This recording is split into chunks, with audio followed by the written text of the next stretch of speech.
Innocent lives and many lives before that in Buffalo. This is senseless tragedy. And it makes this Memorial Day remembrance especially poignant, I believe, as we salute those who have made the highest sacrifice, giving their lives in service of our country, so that this great democratic republic, for all of its struggles and problems, I still think our republic is the greatest thing humans have ever conceived, so that we can live on, so that all of us can keep working on making this country safer, healthier, and better. To America's veterans, to the families who've endured the loss of a loved one that never came home, we honor that service. We honor your sacrifice today and every day. Our military is asked to do so many important and often dangerous things, including last year when they worked heroically to evacuate desperate aid workers, journalists, and terrified Afghan families from the advancing Taliban. That mission was interrupted, of course, by a terrorist attack that left 13 soldiers dead, and the vast majority of them were in their 20s.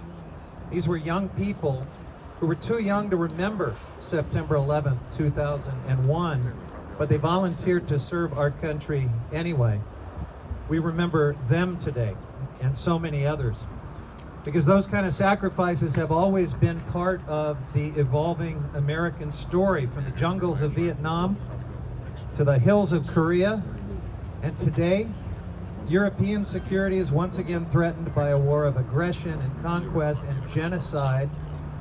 So let us remember with deepest gratitude the greatest generation, and I'm so honored that some of them are with us here today. They sacrificed to defeat fascism in Europe and in the Pacific. In fact, every time our country and our Constitution has ever been threatened, including from within during our Civil War, brave American soldiers, sailors, and Marines stepped up to meet the moment. I am humbled, and I'm, of course, very grateful for the courage and dedication of our veterans who knowingly put themselves in harm's way to serve our country. And for the families of our veterans, especially the amazing Gold Star families. Could the Gold Star families here please raise your hands so we can thank you?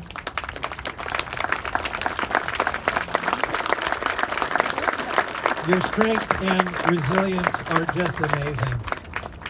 You know, our Constitution gives Congress the awesome responsibility and a critical safeguard, the power to allow or to disallow the use of military force. And days like today highlight how solemn that responsibility is and the grave cost that any decision to go to war carries with it.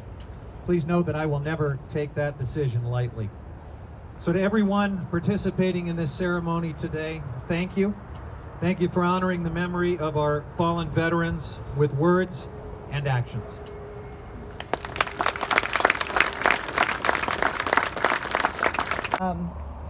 Right after July 4, and we have served at this point, I think, close to 40 veterans.